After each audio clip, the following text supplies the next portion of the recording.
Hello everyone, FPL Raptor here and welcome back to another video on my YouTube channel. In today's video we're going to round up the updates from the press conferences and answer some of your key questions around captaincy, wildcards, players to bring in and much more. If you do enjoy today's video, please do smash that like button, and if you are new around here, make sure to subscribe as well. But without further ado, let's jump into it.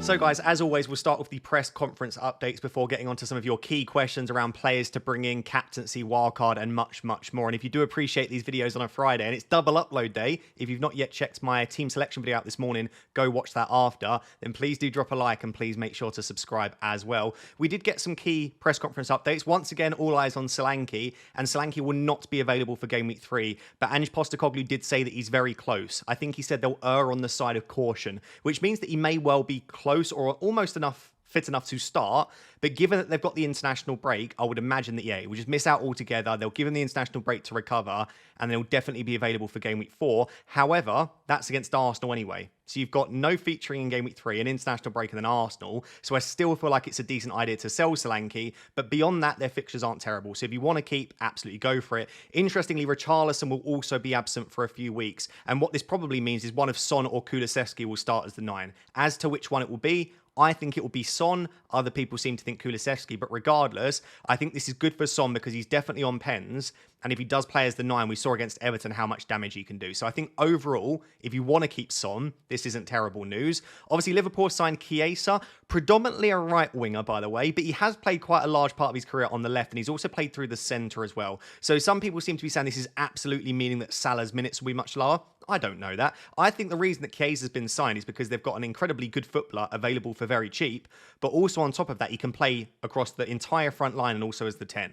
So yes, I think Salah's minutes could be a little bit reduced as a result, but I think that could apply to any of the Liverpool attackers. But Slot did say, we will take care of him because he hasn't trained much, but we have a very good performance staff to build him up in the right way. So this isn't a particularly pessimistic quote. I wouldn't say it doesn't sound awful for him, but it's very clear that Chiesa's not going to be involved, getting really good minutes from the off. But obviously, again, over the international break, he will build up some fitness.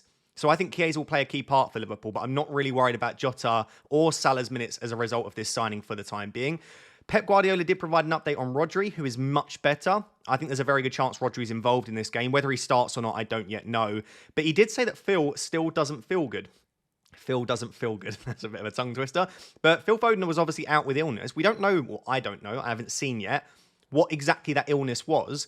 But I did say in the FPL Therapy podcast, Phil Foden seems to get ill a hell of a lot. He was ill a couple of times last season where he missed out. And it is surprising if an illness is going to keep him out for 2 weeks. But the fact that he said Phil still doesn't feel good, even if he's available to play, that would worry me a little bit. So I would probably say if you've got Foden now, you know, don't do it now off this video, but later tonight, just wait. We might get some embargoed quotes. We might get more information. But based on what I can see right now, I'd honestly be slightly tempted to just sell him, because even if he is available, is he going to start if he's not been feeling well and he's not been training enough? Probably not. Also, Oscar Bob is confirmed out for 3 to 4 months, but we knew that anyway. Manchester United, Mason Mount is out for Game Week 3 with a minor muscle injury. The fact that Mason Mount is out, I would be very surprised if we don't see Xerxes start now. So Xerxes should get the role. So if you've got him, obviously keep him. And if you're looking to sign a United attacker, I do think this will make us stronger overall. So maybe a slightly smaller chance of a clean sheet for Liverpool in Game Week 3, although they are very good defensively. But yeah, I expect Xerxes to start. Silva reports that there's no changes to the Fulham team. I know that's not a big update, but obviously lots of us own Fulham assets. So as long as he is being truthful, all of our Fulham assets should be available. Mark Gay has been confirmed to be staying at Crystal Palace. So that is good if you've got Henderson. It's good if you've got Munoz. Yes, they've lost Anderson, but Gay staying is massive for that sort of defensive solidity. So that's a good thing for Palace. Russell Martin is hopeful that Ramsdale will be registered in time to feature against Brentford. It will likely make the Southampton defence a little bit stronger. It wouldn't put me off someone like an Mbeumo, but Ramsdale himself is 4.4 million now. If you are looking for a sub 4.5 goalkeeper and you want to free up a little bit of funds, there are definitely worse signings. It will make a lot of saves, and Southampton's fixtures aren't bad coming up. So it could be a decent shout, but for me, I wouldn't be going there. Unfortunately, Marino, Arsenal's new signing, will be out for a few weeks after a shoulder injury in training. Apparently, Gabriel, the defender, fell on top of him, which is just so unlucky in his first or second training session. So he's out for a few weeks, at least until after the international break. And then the other injury that they've got is to Gabriel Jesus, who's picked up a minor injury. Doesn't sound like it will keep him out long. So should be back from game week 4, game week 5. But obviously Kai Havertz, there weren't any doubts anyway. But if there were doubts around his minutes are just going to be so secure. So if you have Havertz or you were looking to bring him in, the minutes should be pretty good for the time being. And then the only other thing is Tony is currently, as I'm recording this, doing his medical in London. He's joining the Saudi League. Listen, he is free to choose whatever he wants to do. I was hoping he'd stay in the Prem from a footballing perspective, but from an FPL perspective, that should mean that Mbeumo is on penalties, and he is now the talisman for Brentford. So he is going to be the one that they look to for goals. So this does confirm for me, and we'll discuss a bit later in the video, Mbeumo, that Mbeumo is a top asset.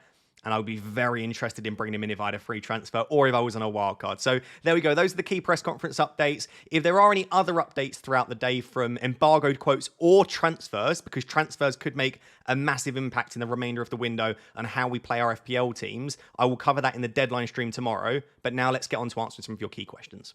So guys, usually the deadline decisions video isn't as stats heavy as the game week preview video, so I'm not going to really deep dive into the stats here, but I'm still getting a lot of questions around the best cheap midfielders, sort of 7 million and below, especially for those that haven't yet replaced Nkunku and are still looking to, or maybe you're just looking for a cheap midfielder to free up the funds to get to the likes of a Watkins, Haaland, Salah, Palmer, etc. So here are, for me, the 14 best midfielders priced 7 million and below, and I've ordered them according to my own Raptor ranking, which is just how much I like them as assets. This is not gospel, take it with a pinch of salt. This isn't based on anything other than just my opinion on the players. So obviously everyone will have a different order, and I know it will trigger so many people, but Eze is still top for me, because what more do you want from an asset other than brilliant minutes, penalties, great data, and a decent set of fixtures coming up? And he has all of that. So yes, he's dropped to 6.9, and yes, it has been so frustrating that he's not getting the returns, but I struggle to think what else you would want from an asset other than obviously him delivering the points. But when you look at his data, 12 shots is the joint most in the Premier League over the opening 2 game weeks with Semenyo, who we'll discuss in a second. I still really like him. So for me, Eze is top. And then we've got those 2 popular options of Rodgers and Smith Rowe. I think they're both fantastic, and arguably they are just as good as each other. The only reason I have Rodgers slightly higher is I think overall across the next 4 to 5 weeks, his fixtures are slightly better. And I also think that he's obviously cheaper as well. I don't think that he is. So for me, that just about makes him a slightly better option. And also his minutes do appear to be better. So do you know what? No sitting on the fence. Rodgers for me, slightly better than Smith Rowe, but I don't think you can go wrong with either of them. And especially if you don't have a Menez already, maybe you don't even have an Anthony Robinson, you might think, oh, do you know what? I would quite like a Fulham player for that Ipswich game. Then I think Smith Rowe is absolutely fine. I've got Mbeumo in 4th. The only reason he's not even higher than this is simply because the fixtures in game week 4 and 5 against City and Spurs, they're just not great fixtures, especially considering they're both away. But this week it's Southampton at home. We now know that Tony is leaving, or has left / is leaving in the process of me recording this, and therefore Mbeumo should be on penalties as well. Talismanic, great minutes, good fixtures from game week 6 and beyond as well, especially if you are not wildcarding in 6, Mbeumo's fantastic. I think if you are planning to wildcard in 6, you maybe could look elsewhere for the next few fixtures. Leon Bailey still deserves to be up there, but as I spoke about throughout the week, I just think for the saving that you get with Rodgers, I've not seen enough from Bailey for me to sit here and suggest he's worth 1.4 million more. So for me, right now, Bailey is not quite worth it in comparison to Rodgers. But if you want to take the risk and go a little bit different, I certainly don't mind it. Gibbs White looked much better in game week 2. I think he's a fine option as well. The fixtures don't really run out. You've got a few more weeks. Actually, until like game week 9 or 10 for Nottingham Forest, the fixtures really aren't that awful. So Gibbs White at 6.5. Talismanic should still keep penalties, although not 100% sure about that, but should still keep pens. And so I like him. He's a very sort of steady Eddie option, right? He's very safe. Not the most explosive from what we've seen, but he can be pretty good for bonus points when he gets on the score sheet. The one I'm really interested in is actually Semenyo. He gets 90 minutes pretty much every week at the moment. He has the highest non-penalty expected goal involvement in the league. Higher than Haaland, Salah, Saka, Palmer, all of these great players. Semenyo is top. And he's taken the joint most shots in the league as well. The only reason Semenyo isn't in my top 3 or 4 options is just that the fixtures are really not great for Bournemouth over the next few. So I feel like, again, maybe someone that you consider from game week 6, 7 and beyond. Right now, I would probably rather target someone with better fixtures. But this week, he plays against a very weak and shaky looking Everton defence. So this week, as a one-off, whilst I've said Mbeumo and Semenyo don't have the best overall fixtures, this week isn't a bad entry point for either of them. Beyond that, Matoma and Minte, listen, they're great, but from game week 4 onwards is when you'd want to target them. They've got Arsenal this week. I don't think many people are looking to bring in a Brighton asset this week. Szoboszlai quietly going under the radar. If you could own unlimited players from different teams, I'd probably consider Szoboszlai. But the issue you've got is that Salah, Trent, Jota, and probably Robertson are all better options. But 2 of those are defenders. One of them is 12.5 or 12.6 million, can't remember. And also Jota is more expensive. So maybe you can't squeeze in a third Liverpool asset at those price points and positions. And if that's the case, maybe consider Szoboszlai because he's getting 90 minutes every week and he looks incredibly integral to that Liverpool attack. I think he'll continue to get good minutes. The only concern is, and I suppose this is a concern for Bailey and Rodgers as well, once the Champions League kicks in, I don't know what Szoboszlai's minutes will look like. It might be that Harvey Elliott starts to be preferred in the Premier League and Szoboszlai is preferred in the Champions League. So that is something to consider. But right now, really like the look of him. Brereton Diaz could be decent. Really nice fixtures actually for Southampton, but I just would prefer some of the other options personally. Schmodix will probably get on the score sheet a lot for Ipswich, but will it be enough to be warranting the price over like Rodgers, Smith Rowe, Semenyo? I think I'd prefer all of those. Garnacho, by the way, just a quick shout out to him. 1.43 XGI in 54 minutes. He's had 2 humongous chances. As soon as the fixtures improve a little bit and he's in the starting position, which he should be eventually, he will be a really good option. He's now dropped to 6.4 million, but for me, why would you go for a United asset before they play Liverpool? Liverpool looks so impressive at the moment. And then Madueke is 14th. People will hate this.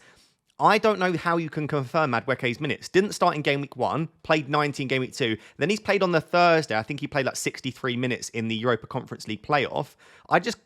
I wouldn't want to remove someone like an Nkunku and bring in a Madueke. It's replacing one issue with another issue. It's a bit like I wouldn't have wanted to do Quansah to Lewis before because you're replacing an issue with a potential another issue.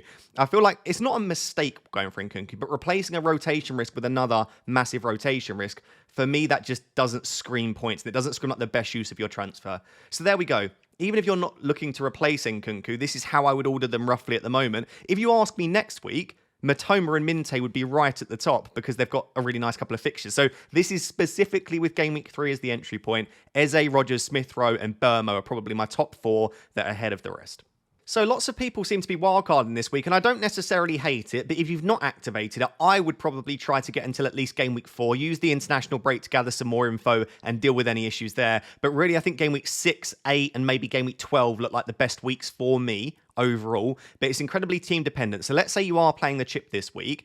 I just thought I would build a couple of drafts for you to show what I would roughly be looking at. And I think the first thing you need to think about is, do you want Salah, Haaland, neither or both? For me, there are 2 standouts. I think you should have Mohamed Salah because I think in game week 4, he's arguably the best captain, but especially in game week 5, and then even in game week 6, they've got a really nice fixture. So I just think that you would likely want Mohamed Salah for game week 4 to 6. And then beyond that, you can, of course, downgrade him if you want to the likes of a Bukayo Saka if you don't go for him, or even move to a Heung-min Son if he looks really good, or a Phil Foden. You've got your options there. But I feel like you would want Salah. And so if I think that Salah is worth having, you've got 2 options. You go just Salah without Haaland, or you go Haaland and Salah. So I thought I would build 2 drafts. People seem to think that I just hate Haaland. I think Haaland is a fantastic footballer, one of the best goal scorers I've ever watched with my own eyes.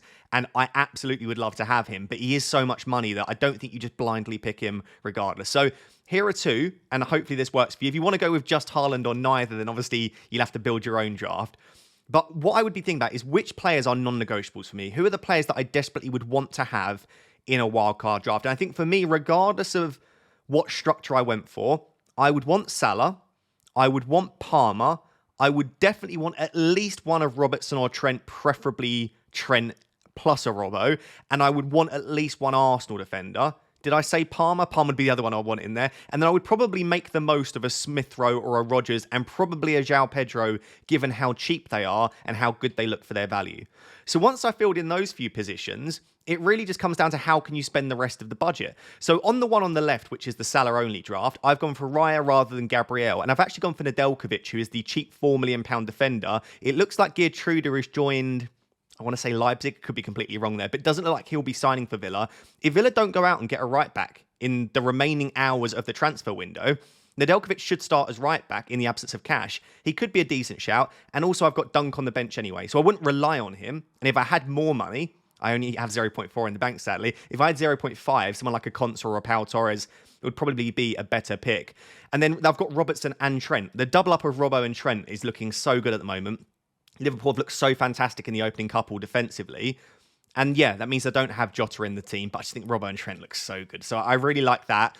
I've then obviously, like I said, I've got Salah and Palmer, but because I don't have Haaland, I've managed to squeeze in Saka and Watkins. So I've got two further premium options, you could say. I would really love to have Saka in a wildcard. I'd ideally like to not leave him out, but if you go for Haaland, Palmer, Salah, it's very difficult to try and squeeze him in. So I've got Saka in this one, and then Watkins, like I said, I just think I would probably go for Watkins rather than Isak. I think the two of them are very close, but I would probably attack the fixtures overall and have Watkins in a wildcard. I've got Mbeumo in there. You don't have to, by the way. If you went for a 6.5 in there, you'd have a little bit more money to spend in the defence, for example. But I would probably attack it and get aggressive with Mbeumo. And I know the fixtures aren't there, but he's so talismanic, probably on penalties, it makes sense to have him for me. And then, yeah, like I said, Rodgers and João Pedro offer such good value. What don't I like about this? No Haaland, but mainly the lack of squad depth. You've got one 4.5 defender on the bench, but I would rather have Cannon as someone like a Menez or something like that, just because now I have to start Mbeumo, Rodgers and João Pedro every week. The alternative option is rather than Saka, you go for like a Havertz, and then you have a little bit more money to spend in that way. So listen, I've honestly not given it tons of thought. This took me about 20 minutes to put these drafts together. So if you are on a wild card, you should give it much more thought. But this is roughly what I like if you're going for Salah only. And if you're going for both, you have to make sacrifices. All of a sudden, you have to go for only one of Robertson and Trent. And here, I've had to skip out on Trent because I can't afford both. You then also can't afford Saka. So rather than Saka, I've got Jota in there. And I think Jota's fine, but obviously I'd rather have Saka. Rather than Mbeumo, I've had to go for Smith Rowe, which some of you might not see as a major downgrade, and it's not a massive deal. But then I do manage to get Haaland in there. So, I mean, you don't have to sacrifice a ton to get Haaland in. But if I was to say like Saka, Watkins, Trent, Mbeumo versus like Haaland, Smith Rowe, Jota, and then like a Flecken situation where I don't have double Liverpool defence, I just prefer the left one, but then I don't have Erling Haaland. And at some point, remember, this is your wild card, so you don't get another one until game week 20 at the earliest. At some point, you're going to want Haaland back in. So how do you get him back in? And that's the tricky thing. If you go without Haaland now, what is your route back to Haaland? Because as much as I enjoy going without Haaland, I think it's interesting to experiment with, I wouldn't ever want to commit long-term to having no Haaland. And here it does feel a little bit like you would be. I mean, all you would have to do is sell a few players, but you're probably looking at 3 transfers minimum. So look at your own horizon, look at your own risk tolerance. This draft with Haaland and Salah, it's not bad at all. It's a very strong draft. I just don't love the absence of Trent, and I would want an Arsenal attacker. So maybe Palmer's the one you sacrifice. But I think given how good he looked in the last game, given Chelsea's fixtures, I'd want to have Palmer in there. So there we go. Like I said, I haven't given wildcard as much thought as if I was to wildcard myself. And so I urge you to do your own thinking. The thing that I don't like about either of these drafts that would put me off is there's a bit of a lack of flexibility and there's only 7 attackers. I very much like at the moment the idea of having 8 attackers so that you can rotate out the likes of Rodgers and João Pedro, because in both of these, you've got to start João Pedro against Arsenal. It would be lovely if you had someone like a Menez on the bench that you could play instead. So I'll leave it there. Let me know what you think of these wildcard drafts. They're both rated at 94 and 95% according to Fantasy Football Hub. If you want to build your own wildcard draft and get it rated by the AI, there will be a link down below to do that for free. And also feel free to sign up if you want to get 50% off. But yeah, let me know what you think of the 2 drafts. So a question that is dominating a lot of the chat around FPL this week is actually captaincy. It certainly feels like the most split week we've had for captaincy so far. I mean, there's only been a couple, but game week 1 felt very obvious. If you have Sally, go Salah. If you don't, Isak's a great option. Game week 2, it was absolutely in every world a Haaland captaincy week, but if you didn't, Salah had a nice fixture. Whereas this week, I think you could absolutely conceivably go without Haaland or Salah for captaincy. I think Palmer, Saka, Watkins and Isak for me are 4 seriously good options. There are even players outside of that. A cheeky punt on an Mbeumo against Southampton or something like that. You could conceivably go for Son because Newcastle haven't looked great themselves. So there are lots of options this week, but for me, these would be the key ones, and they are all of a premium price.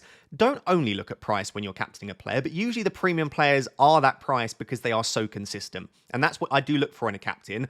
Not only do they have that really high ceiling, can they go out there and get you a 15, 20 pointer, but also, do they blank quite often? I don't like captaining players that blank 3 out of 4 weeks, but then go and get you a 20 pointer, because whilst your ceiling feels very high, you've got a good chance of a blank. So what I've got in this table are, like I said, the 6 options that I think are worth considering. I've got their total non-penalty expected goals from the first 2, total expected assists, the opponent expected goals conceded rank. If they're 20th, it means they've been the worst defence over the opening 2. If they are first, it means they've been the best defence. I've got the bookies percentage chance of them scoring, and then I've got the projected points courtesy of Fantasy Football Hub. And if you want to get access to all of this data, there is a link down below to get 50% off.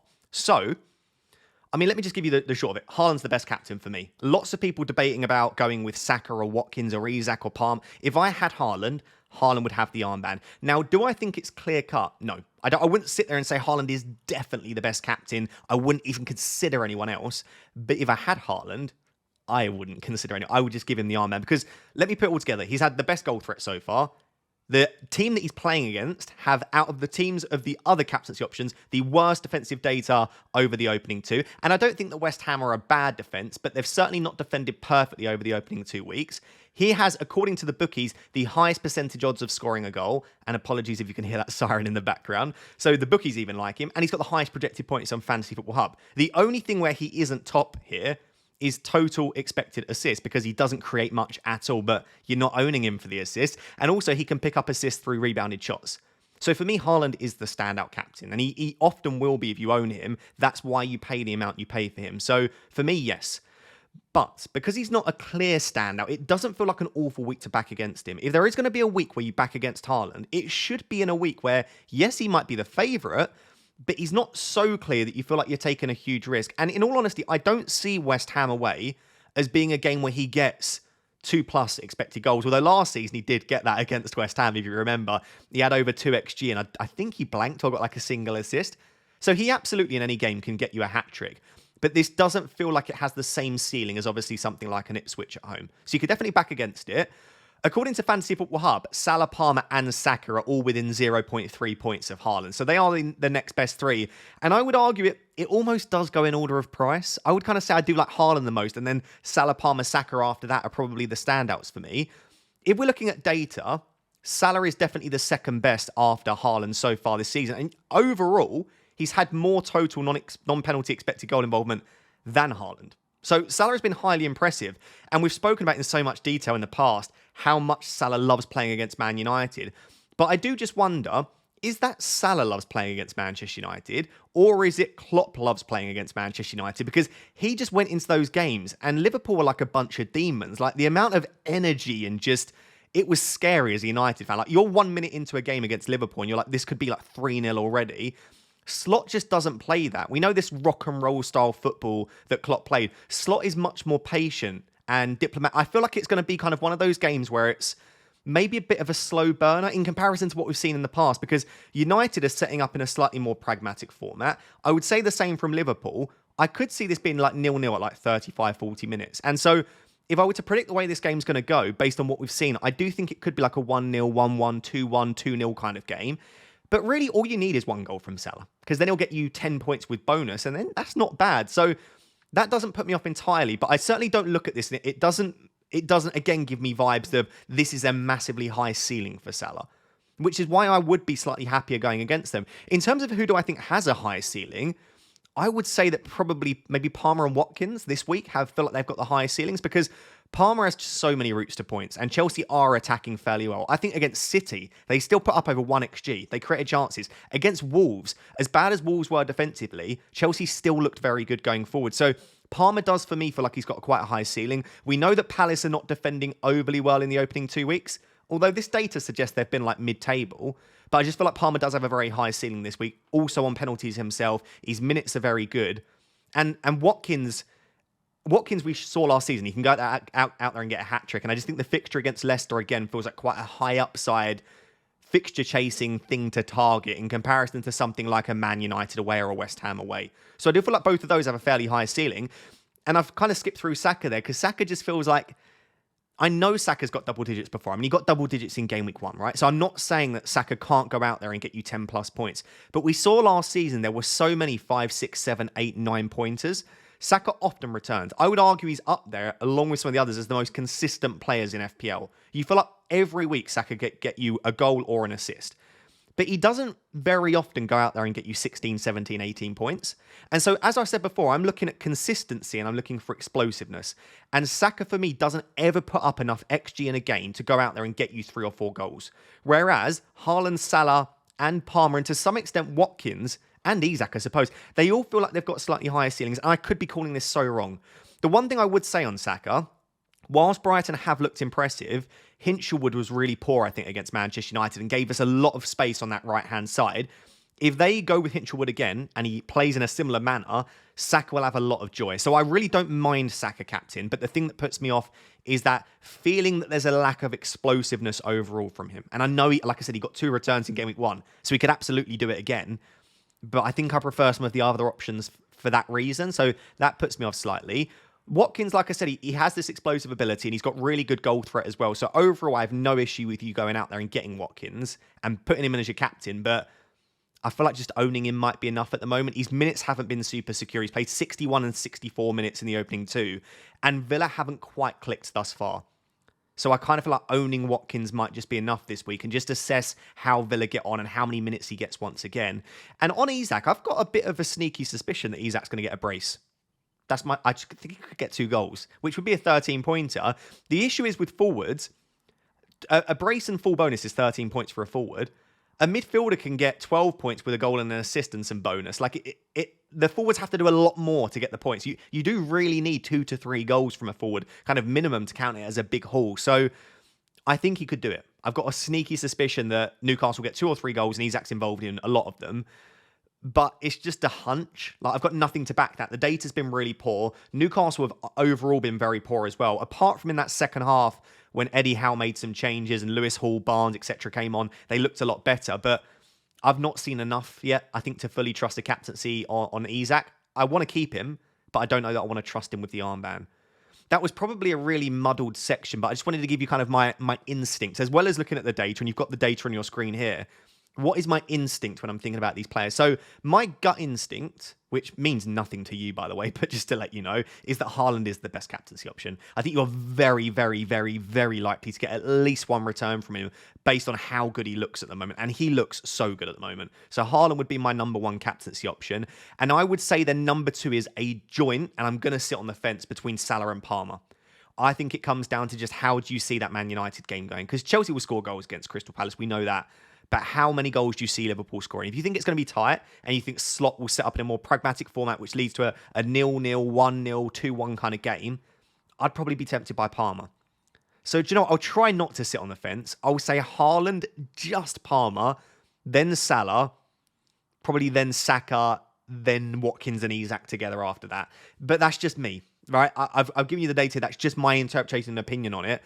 I don't own Haaland and Palmer. So for me, and I don't own Watkins. So I've got Salah, Saka, Isak.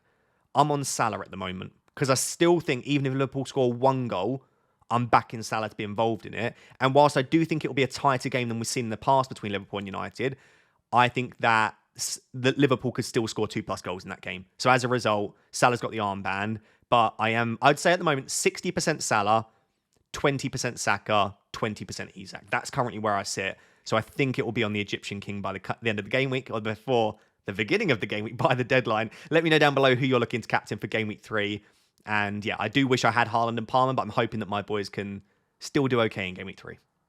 So guys, I thought I would just clear up some of the other questions that you asked at the end of this video in a bit more of a quick fire format, although we do know with my videos you can't get quick fire because I love to waffle. But if you do enjoy these videos and you've been enjoying the content and somehow you're not subscribed, please do consider subscribing. And whilst you're down there, please do drop a like on this video. I never set like targets anymore, but let's try and go for 2,000 likes optimistically. I would really appreciate it. So here are some other questions that you guys asked me. And again, I'll just give you my kind of gut feeling reaction in response to them. So how to know when to take a hit. Is it a -4 for Jota or Gordon to Palmer worth it? And you can look at this at face value and just say, well, do you think Palmer score 4 points more than Jota and Gordon over the next few weeks? If so, then go for it. But it requires a lot more thinking. Like, what else could you use the transfer on, firstly? Is there a better move to make?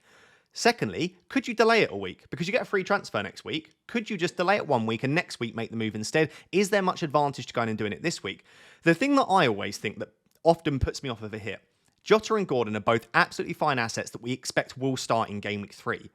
If Jota or Gordon get a single return, and let's say even pessimistically, it's just an assist with no bonus and they get 5 points. If you take into account the -4 as well, Palmer has to get 9 points just to make back the hit, right? 5 plus the -4, of course.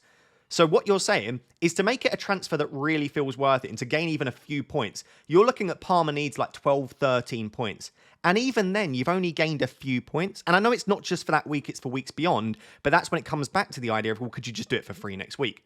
So overall, would Palmer probably get 4 more points than Jota and Gordon across the next few? You'd imagine so.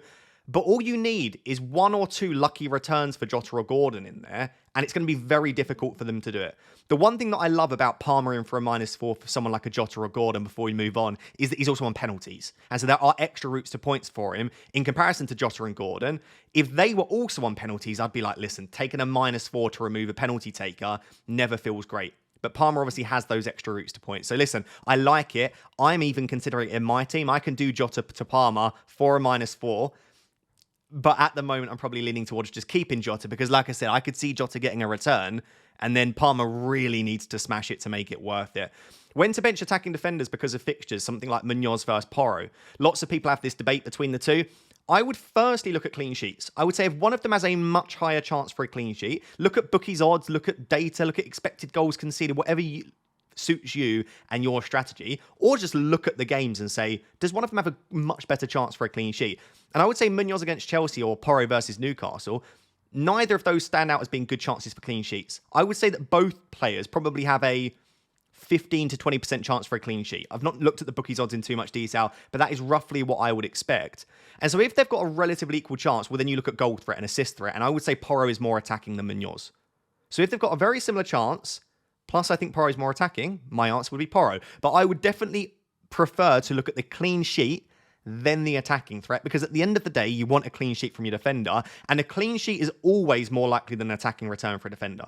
Even let's say Munoz and Porro have a 15% chance for a clean sheet, they do not have a 15% chance for an attacking return. Probably not anyway. I'd expect it to be a little bit lower. So yeah, overall I would say Porro, but I go clean sheet first, then I go attacking threat, and then I try and look in combination in some way.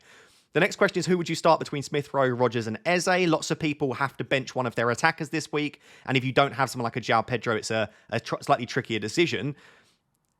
I wouldn't bench Eze. I love Eze. He's on pens. I mean, I've spoken about Eze already, but Eze's great, so Eze would definitely be starting for me. Between Smith Rowe and Rodgers, I think it's very close, but my natural gut instinct tells me Smith Rowe is a better option. I think Smith Rowe is more of an FPL option. Rodgers' minutes will be better, and overall, I would say the fixture is very similar. But Smith Rowe, I spoke about this on the FPL Therapy podcast. He's got that killer instinct.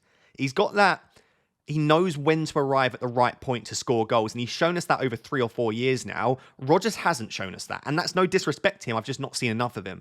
So as of right now, I think Rodgers is great. His minutes are better. The fixture's fine. But Smith Rowe, I just think, has that knack for getting on the score sheet. So for me, I would say, in order of who I would start, Eze, Smith Rowe, Rodgers. I wouldn't love benching Rodgers, by the way, but I understand that in some cases you've just got 8 really good attackers, which in all honesty is a great position to be in. The next question is, would you sell Isak for Watkins for free? My answer is no. I think Isak is fantastic.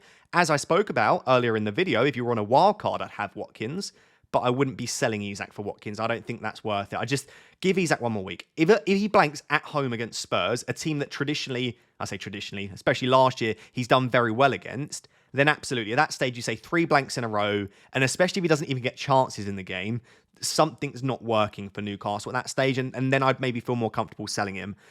But yeah, for now, I wouldn't do it. Question 5, wondering if Gvardiol to Robbo or an Arsenal defender might be the play. So Gvardiol is playing in this like left centre-back role, and he's certainly not scoring the same number of points as Arsenal defence and Robertson, and even Pedro Porro. Would I make the move? Not unless you've just got no issues and you just don't fancy carrying on rolling. Because if I had 2 free transfers and no issues, I'd just start Gvardiol again, and I would just carry on rolling. But if you're desperate to do it, I'd honestly prefer Robbo to an Arsenal defender at the moment. I know the Champions League might cause a reduction in Robertson's minutes, but with the fixtures that they've got coming up and the attacking threat that he's shown, the set pieces and how good Liverpool have looked, Robertson is my favourite £6 million defender at the moment. So yeah, you could make the move, but I wouldn't do it again. I know this sounds really passive from me, but I would just roll again. Question 6, looking to buy a cheaper forward this week, but João Pedro has Arsenal. Would you go 1 week early on João Pedro or maybe move for someone else instead? So my gut instinct when I first looked at this question was I would go a week early on João Pedro. And when we say a week early, he's still going to probably start and he still has the chance for returns, especially given he's on penalties. All you need is some sort of lucky handball against an Arsenal defender. João Pedro might come away with 9 points. So it doesn't mean he's definitely going to blank, but obviously it's like the worst fixture on paper that you could possibly get. So my natural instinct is go early. However, I think you've got 2 really decent options if you don't want to go early, which is Moniz and Wissa. If Wissa starts, then I think he's fantastic against Southampton at home. And obviously, Moniz had 7 shots in the box in Game Week 2. I know he blanked, but I like that. A player's getting lots and lots of opportunities. I think if João Pedro had 2 tough fixtures, and then he played Ipswich and Nottingham Forest, and you're going to get 2 weeks of a Wissa or 2 weeks of a Moniz, then I'd be more tempted. But considering next week, João Pedro's got Ipswich at home, you're going to want João Pedro in from next week. So what you're doing a 1-week punt, I would just go for João Pedro now. That's my gut instinct on it anyway. So those are some of your Game Week 3 questions asked. As I've said, feel free to ask more in the comments and I'll do my best to answer as many. And if you want your questions answered before the deadline, tune into tomorrow's deadline stream at 9 AM. So guys, there you have it. That is the Game Week 3 deadline decisions. Hopefully you got some use out of today's video. And if you did, please do smash that like button and make sure to subscribe as well. And also make sure to tune in tomorrow to the deadline stream starting at 9 AM UK time. But until then, thank you very much. Bye-bye.